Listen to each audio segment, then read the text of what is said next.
The fluorescent lights buzzed above as I stood before the entire department. My presentation was flawless. I'd checked it 17 times. But Marcus, my supervisor, leaned back in his chair with that smirk I'd grown to hate. "Well, that was certainly enthusiastic," he said, drawing out each word like honey over broken glass. "Maybe next time we'll have someone with actual experience handle the client-facing work." Laughter rippled through the room. Not loud, not obvious, but enough. Enough to make my face burn. Enough to make my hands tremble as I gathered my laptop. I caught glimpses of Victoria and James exchanging glances, their eyes sparkling with barely contained amusement. My throat tightened. This wasn't the first time. It wouldn't be the last. As I walked back to my desk in the corner, the one furthest from the windows naturally, I felt something shift inside me. Not breaking. Hardening. They thought I was weak. They thought I'd crumble. What they didn't know was that pressure doesn't always crush. Sometimes it transforms. My name is Dakota Pierce. I'm 32 years old, Asian American, and for 3 years I'd been the ghost in this company. The one who fixed everyone's mistakes.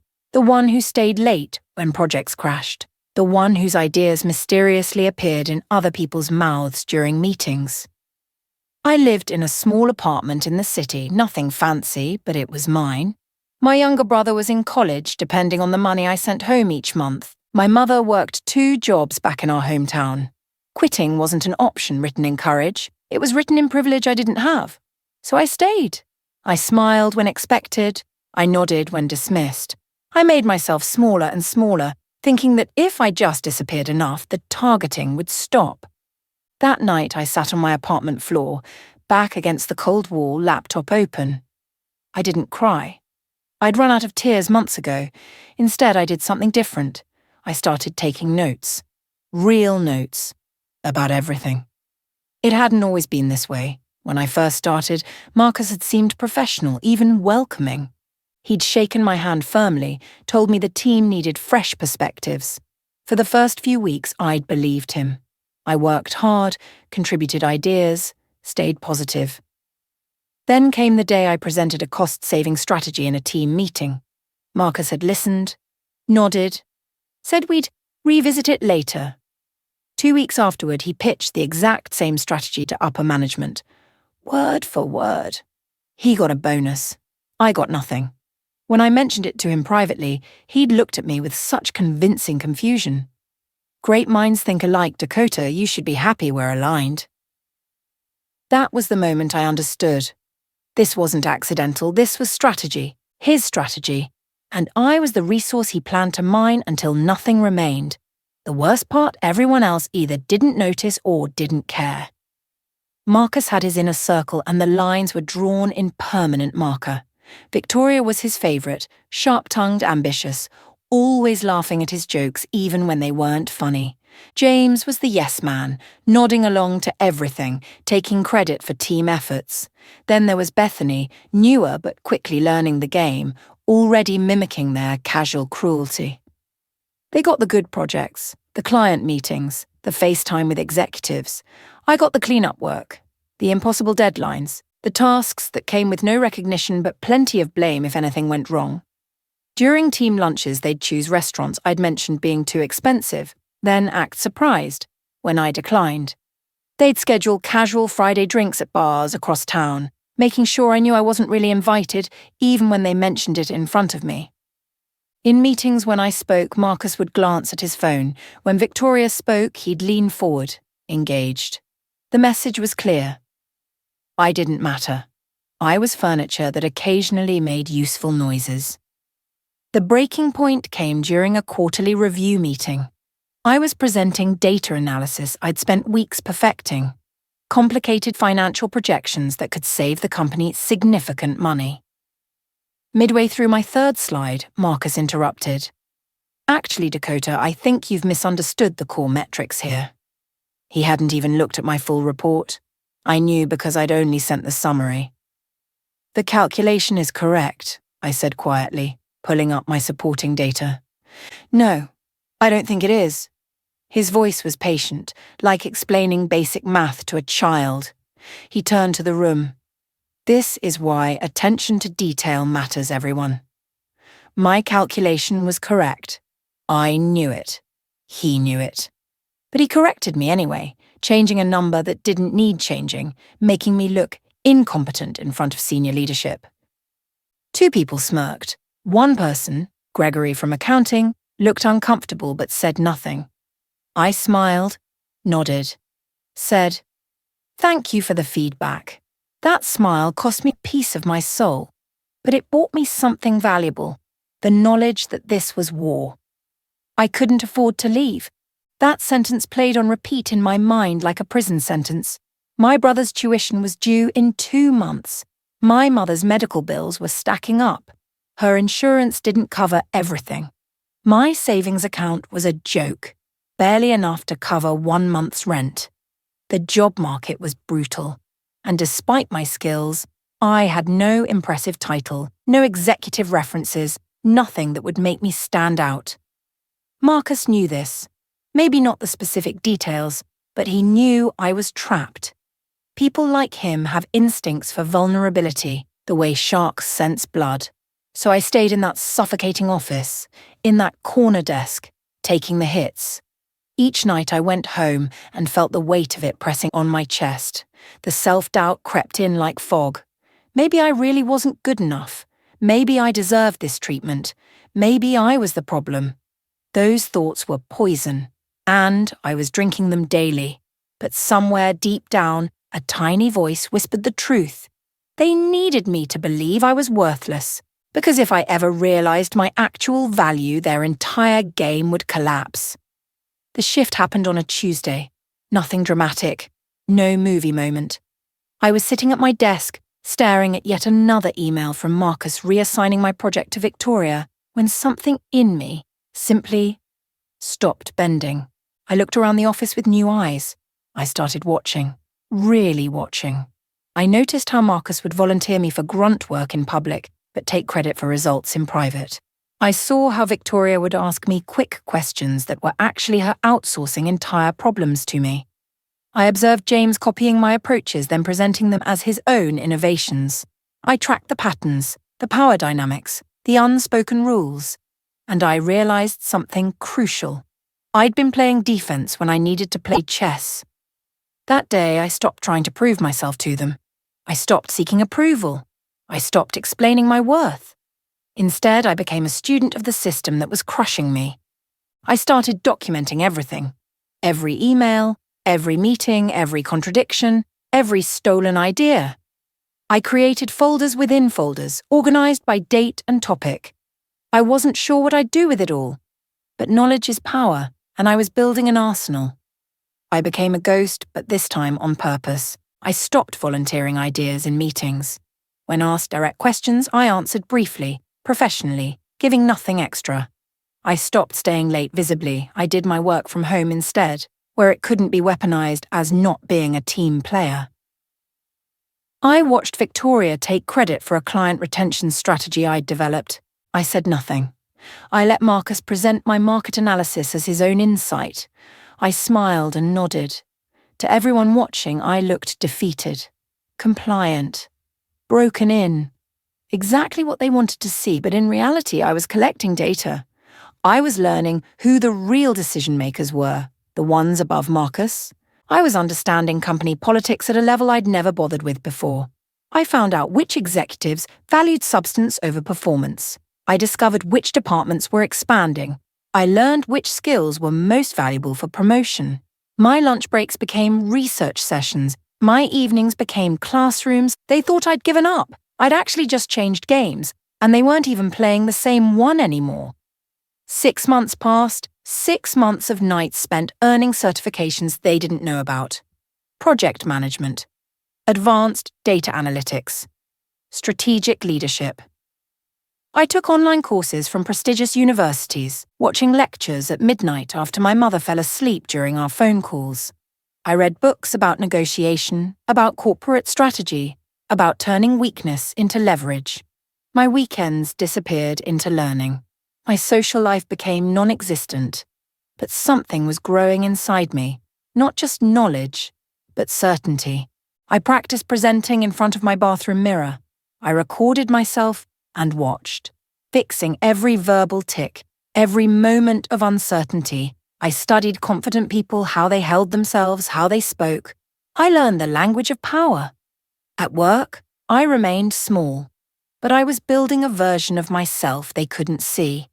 A version that knew what they knew, that understood what they pretended to understand. Marcus had a fancy MBA from a decent school, but I was learning from better sources, more current information, and I was hungrier. Desperation is a powerful teacher when channeled correctly. They were comfortable. I was sharpening knives in the dark. It happened during an executive briefing.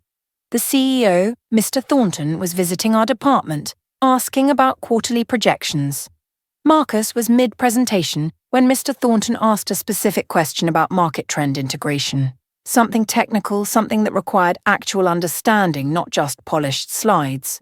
Marcus stuttered, deflected. I'd have to check the specific data points and get back to you on the exact methodology. I can answer that, I said. My voice was quiet but clear. The room went silent. Marcus's head snapped toward me, eyes wide. Mr. Thornton looked interested. Please, he said. I explained the methodology, the data sources, the integration process, the predictive accuracy rates. I spoke for maybe 90 seconds. Clear, precise, confident. When I finished, Mr. Thornton nodded slowly. That's exactly the kind of thinking we need. Good work. He looked at Marcus. Make sure Dakota is involved in the strategic planning for next quarter. Marcus's smile was plastic. Of course. But I saw it. The tiny crack in his armor. The first sign that his grip was slipping. He'd underestimated me for so long that he'd forgotten I could speak at all. 3 weeks later, Marcus presented a new departmental framework to senior leadership. Streamlined workflows, improved efficiency metrics, innovative team structures. Every single piece of it was mine. I'd spent 2 months developing it, had shared it in a team meeting thinking stupidly, naively, that collaboration meant shared credit. I sat in the back of that presentation room and watched him receive applause. Watched executives nod appreciatively. Watched Victoria and James beam like proud parents. My hands were folded in my lap, perfectly still. My face was neutral. Inside, my heart hammered against my ribs like it was trying to escape, but I didn't react, because I'd learned something important. Emotional reactions are ammunition for people like Marcus. Instead, I went back to my desk and did something better. I pulled up every email where I'd outlined that framework, every document with my name on the metadata, every time-stamped file that proved origin. I organized it all into a folder labeled Department Efficiency Project. Development Timeline. Then I saved it. Backed it up. Waited. Revenge isn't a hot dish. It's an ice-cold calculation. I started doing something that seemed paranoid but proved invaluable. I documented everything in writing. When Marcus gave me verbal instructions, I followed up with an email. Just to confirm our conversation, you want me to prioritize Project X over Project Y, correct? When deadlines changed, I noted it. Thanks for moving the timeline up. Just want to confirm the new deadline is Friday instead of the original Tuesday completion date. When priorities contradicted each other, I asked for clarification in writing. I want to make sure I'm focusing on the right things. Yesterday you mentioned A was urgent, but today's note suggests B is the priority. Which should I complete first? I kept it professional, polite, helpful sounding, but I was building an evidence trail. My inbox became a timeline of chaos, confusion, and contradictions. Every shifted goalpost, every impossible demand, every instance of being set up to fail.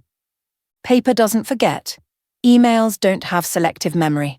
And metadata doesn't lie about when documents were created or modified. I was creating something Marcus couldn't talk his way out of, a record that spoke louder than his charm. Gregory from accounting pulled me aside one afternoon near the coffee machine. He glanced around nervously before speaking. Hey, Dakota, I see what's happening. With Marcus. With the team. He paused. It's not right. What they're doing to you. For a moment I felt tears threaten. Validation after months of gaslighting felt like water in a desert, but I didn't cry, didn't vent, didn't unload all the hurt and anger I'd been carrying. I appreciate you saying that, I said quietly. It means more than you know. He looked like he wanted to say more, maybe offer to help, but we both knew the reality. He had his own job to protect, his own vulnerabilities. Speaking up against Marcus meant becoming a target, and not everyone could afford that risk. I didn't ask him to do anything, didn't request he vouch for me or report what he'd seen, because I'd learned something important. Validation feels good, but it doesn't pay bills or change systems. Leverage does. And allies are most useful when they're not burned before you need them. I filed this conversation away mentally. Gregory was a good person. That information might matter someday. Marcus made his first real mistake 3 months later. The department was under pressure. A major client was unhappy, deadlines were crushing, and everyone was stressed. During a tense meeting, he snapped at Amanda, one of the senior project managers. Not me. Her. Amanda had been with the company for 8 years. She had relationships with executives, she had credibility, and Marcus, in his stress and arrogance, had forgotten to calculate his target. If you'd done your job correctly in the first place, Amanda, we wouldn't be in this position, he said, voice sharp and condescending. The room froze. Amanda's face went white, then red. Excuse me? You heard me. This client situation is a direct result of your mismanagement. It wasn't true.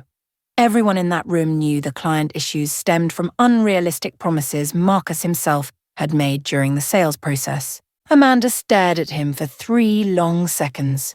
Then she stood up, gathered her materials, and walked out. I watched the other executives exchange glances, watched the temperature in the room shift. Arrogance always overplays its hand, and Marcus had just shown his cards to people who mattered. My annual performance review arrived via email. I opened it with my coffee growing cold beside me. The words were predictable.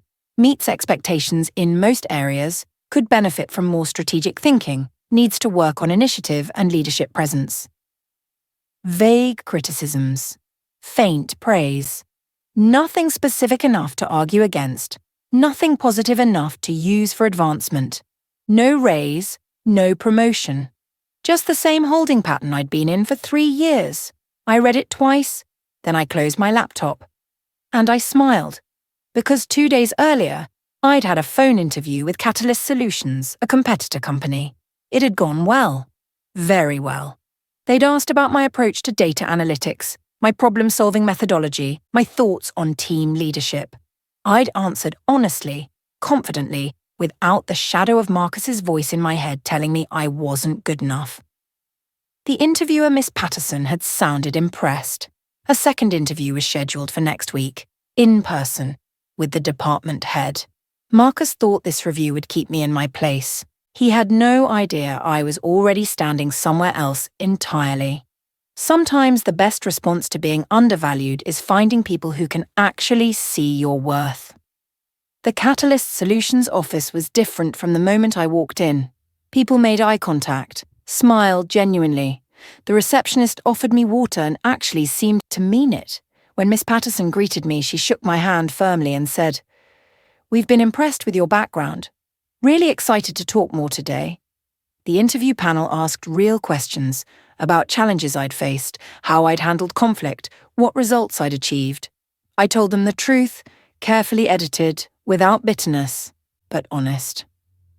I talked about developing efficiency frameworks that saved significant costs, about data analysis that improved forecasting accuracy, about solving problems that others had given up on. I showed them my portfolio of work, the parts that were undeniably mine, with timestamps and documentation. I watched respect land in their eyes. They asked thoughtful follow-up questions, engaged with my ideas instead of dismissing them. Miss Patterson leaned forward when I spoke, instead of looking at her phone. At the end, the department head said, "You're exactly the kind of analytical thinker we need here. We'll be in touch soon." Walking out of that building, I felt something I hadn't felt in years. Valued. The difference between the two rooms, Marcus's office and this one, was staggering. One saw me as disposable, the other saw me as essential. The offer came 5 days later. Senior data analyst, 25% pay increase, direct report to the department head, real projects with real authority, my own office, a team that would report to me. I sat in my apartment, staring at the email, reading it over and over. My hands were shaking, but not from fear this time. From relief, from validation, from the sheer weight of knowing I'd been right. I wasn't the problem. They were.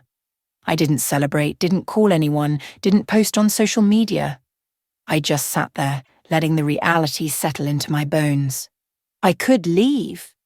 I could actually leave. The trap I'd been in for 3 years was opening.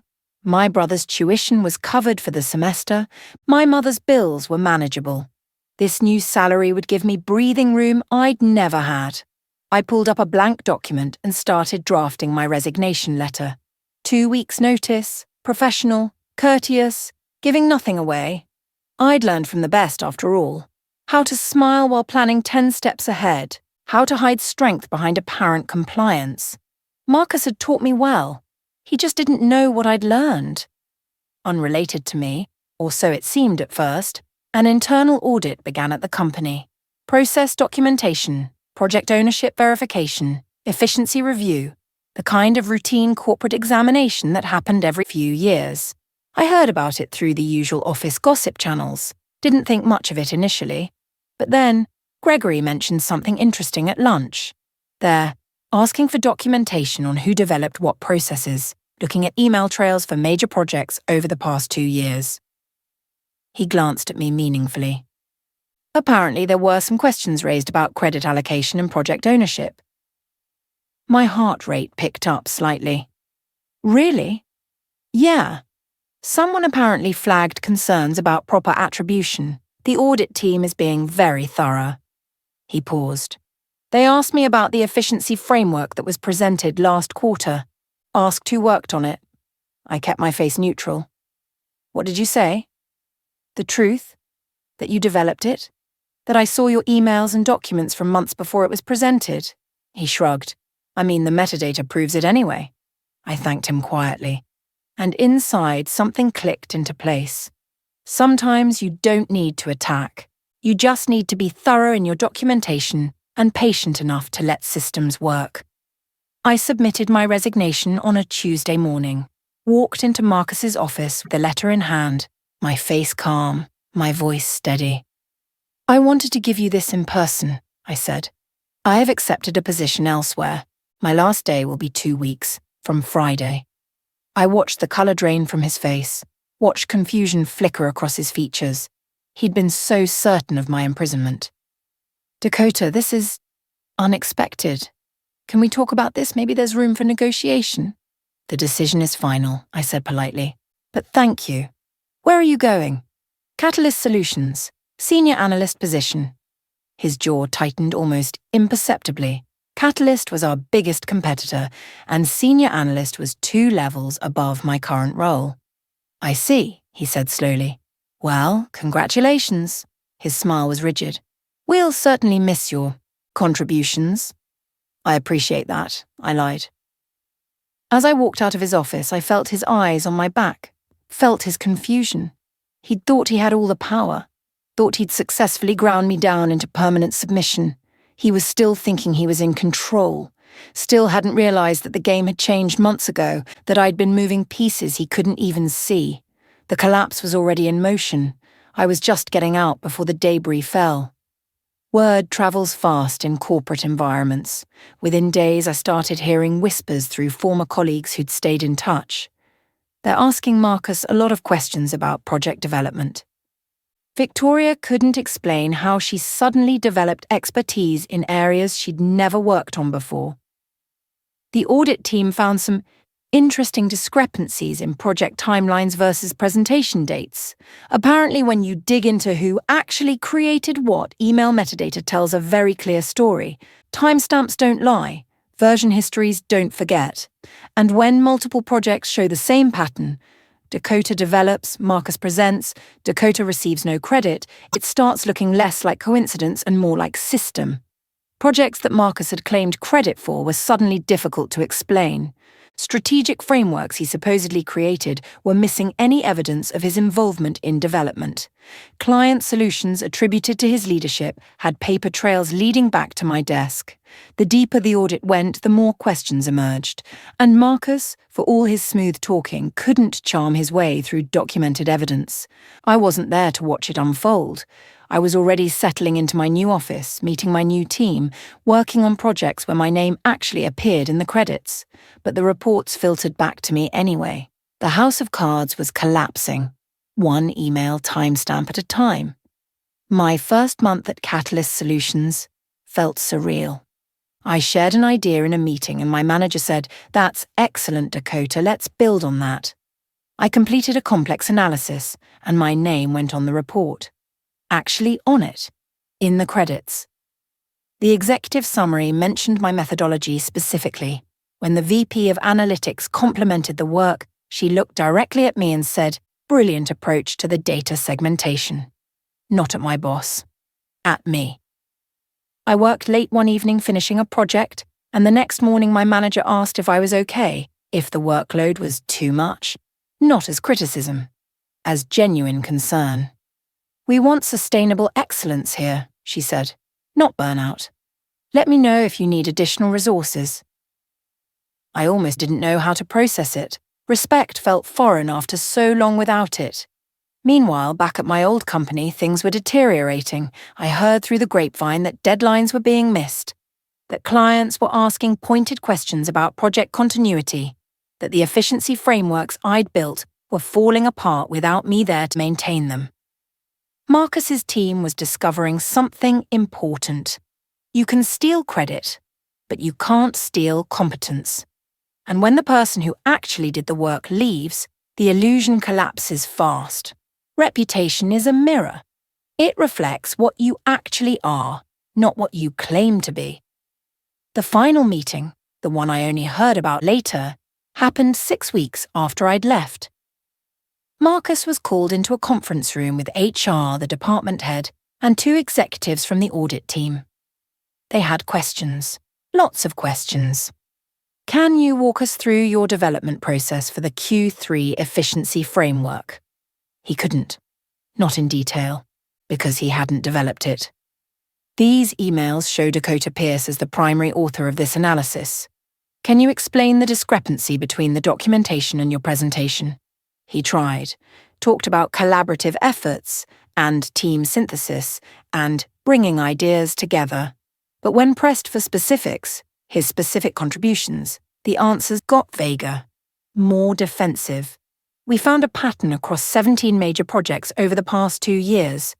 Documentation shows Dakota as the primary developer, but credit in presentations and reviews went to you. How do you explain this? The room, I was told, went very quiet.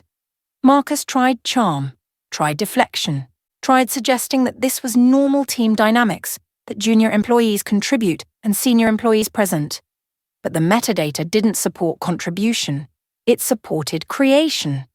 And the timeline didn't support oversight. It supported appropriation. Silence is very loud when you've talked too much, when your words don't match the evidence. Incoming voice call from Malabred on Sim Mountain, Marcus NG. was removed from his leadership position 8 weeks after I'd submitted my resignation. Incoming voice No call from dramatic Malabred on announcement, Sim Mountain, no public NG. spectacle, just a quiet reassignment to an individual contributor role. Stripped of his team, stripped of his authority, stripped of his platform. Victoria was transferred to a different department, lateral move but away from any strategic work. James left the company entirely, reading the writing on the wall. Bethany suddenly became very quiet, very focused on her actual job duties. The favourites scattered like leaves when the wind changed direction. The inner circle dissolved. The power structure that had seemed so permanent, so unshakable, simply evaporated. Because it had never been built on substance. It was built on perception, on charm, on the ability to take credit for other people's work. And when that was exposed, there was nothing underneath to support it. I heard all of this secondhand. I wasn't there to witness it, wasn't there to gloat. I was too busy actually doing the work I'd always been capable of in an environment that recognized it. But I'd be lying if I said it didn't feel validating. Not in a petty way, in a justice way, in a the truth eventually surfaces way. Power evaporates when no one protects it, and competence speaks for itself when given the chance. 6 months into my new role, I was promoted to lead data analyst. My team had grown. My projects were being presented at board meetings, with my name attached. I'd helped land 2 major clients with analysis that impressed executives. I was exactly who I'd always been: competent, thorough, strategic. The only difference was the environment, the recognition, the basic respect. One afternoon, I stood in my office, my actual office with my name on the door, and looked out the window at the city below. Sunlight streamed across my desk. My hands were steady on the wood I'd earned. My phone never buzzed with messages from Marcus.